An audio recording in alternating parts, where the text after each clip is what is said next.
আসসালামু আলাইকুম। ওয়েলকাম জানাই শিউলিস কুকিংয়ে সবাইকে। কেমন আছেন সবাই? আশা করি সবাই ভালো আছেন। আমিও আলহামদুলিল্লাহ ভালো আছি। আমার আজকের পর্বে থাকছে আরব দেশের জনপ্রিয় একটি রেসিপি, চিকেন খাবসা। খুব সহজভাবে আমি আপনাদের সাথে এই রেসিপিটা শেয়ার করব। আশা করি আপনাদের ভালো লাগবে। আর এই রেসিপিটা তৈরি করতে তেমন ঝামেলা করতে হয় না, ঘরে থাকা মশলা দিয়ে তৈরি করা যায়, আর খেতেও খুব মজার হয়। তো চলুন দেখে নেই কীভাবে এই চিকেন খাবসা তৈরি করতে হয়। চিকেন খাবসা তৈরি করার জন্য আমি এখানে 1 কেজি পরিমাণের একটি চিকেন নিয়েছি। চিকেনটাকে ধুয়ে পরিষ্কার করে মাঝখান থেকে 2 ভাগে ভাগ করে 2 টুকরা করে নিয়েছি। আপনারা চাইলে 4 টুকরো করে নিতে পারবেন। এখন আমি দেখে নেব রান্নাটা করতে কি কি লাগে। আমি এখানে নিয়েছি 1.5 কাপ বাসমতি রাইস। রাইসটাকে ধুয়ে 30 মিনিটের মতো পানিতে ভিজিয়ে রাখবো। আর নিয়েছি একটি তেজপাতা, 2টো দারচিনি, 5টি লং আর 5টি এলাচি। আর লাগবে 1 কাপ পেঁয়াজ কুচি, 1 কাপ টমেটো। আমি এখানে ফ্রেশ টমেটোটাকে পানি ছাড়াই ব্লেন্ডারে ব্লেন্ড করে নিয়েছি।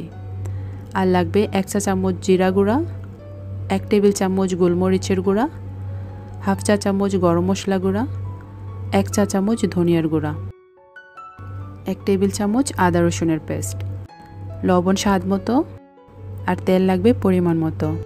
আর লাগবে একটি শুকনা লেবু। এটা শুকনা লেবু, আপনারা চাইলে কাঁচা লেবুটার খোসাটাও গ্রেট মেশিন দিয়ে গ্রেট করে ব্যবহার করতে পারবেন। আর লাগবে ভাজা বাদাম আর কিশমিশ। উপকরণগুলো দেখে নিলাম। এখন আমি চলে যাব রান্নায়। চুলাটা অন করে চুলায় একটি প্যান বসিয়ে দিয়েছি। আর দেব 1 টেবিল চামচ ঘি, আর দেব 1/3 কাপ রান্নার রেগুলার তেল। তেলটা একটু গরম হয়ে আসলে আমি এখানে দিয়ে দেব গরম মশলাগুলো, দিয়ে একটু নেড়ে ছেড়ে নেব। এখন আমি এখানে দিয়ে দেব পেঁয়াজ কুচি। পেঁয়াজগুলোকে একটু নেড়ে চেড়ে বাদামি করে ভেজে নেব। পেঁয়াজগুলো যখন এরকম হবে তখন আমি এখানে দিয়ে দেব 1 টেবিল চামচ আদা রসুনের পেস্ট। আদা রসুনের পেস্টটা দিয়ে আমি কিছুক্ষণ ভেজে নেব, কাঁচা ফ্লেভারটা যাওয়ার আগ পর্যন্ত। এখন এখানে গুঁড়া মশলাগুলো দিয়ে দেব, ধনিয়ার গুঁড়া, জিরার গুঁড়া, গরম মশলা গুঁড়া, গোলমরিচের গুঁড়া, লবণ স্বাদ মতো, আর দিয়ে দেব লেবু, টমেটো পেস্ট। এখন এই মশলাগুলোকে খুব ভালোভাবে কষিয়ে নেব।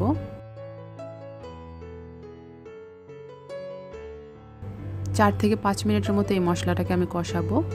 একটু গরম পানি দিয়ে দেব। পানি দিয়ে মশলাটাকে আরেকটু ভালোভাবে কষিয়ে নেব।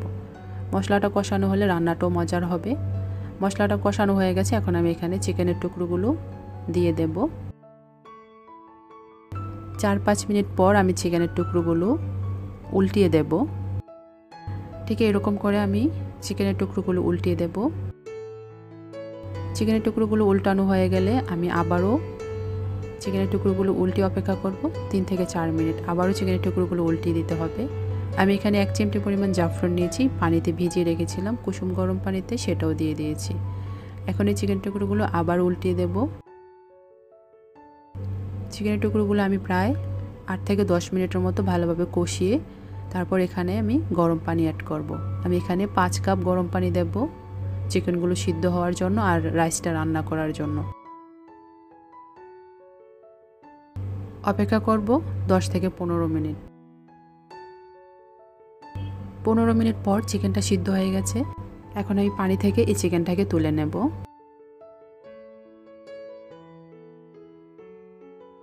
এখন এই পানির মধ্যে আগে থেকে ভিজিয়ে রাখা চালগুলো দিয়ে দেব।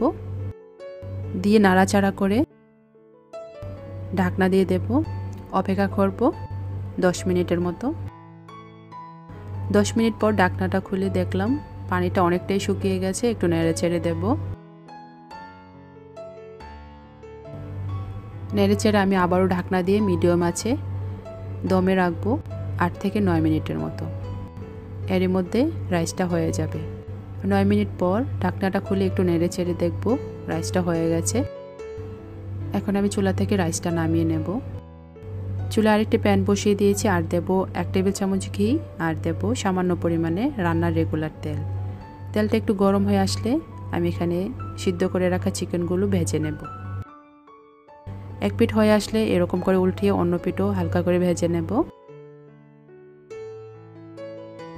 দুটো চিকেনের টুকরো আমি উল্টে দিয়েছি। চিকেনের টুকরোগুলো ভাজা হয়ে গেছে, এখন আমি তুলে নেব। তুলে আমি খাবারটা পরিবেশন করে নেব। আমি চিকেন দিয়ে খাবারটা পরিবেশন করে নিয়েছি, দেখুন কেমন হয়েছে। এখন আমি এখানে দিয়ে দেব আগে থেকে ভেজে রাখা বাদাম আর কিশমিশ।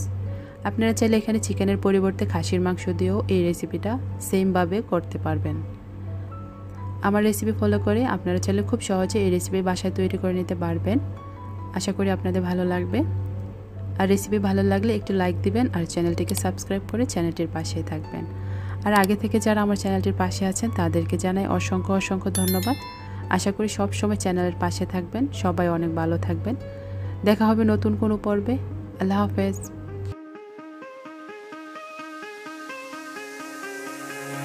Give me reasons to doubt, try to keep me down, but I'll put the flame out. You can't get to me. Throw your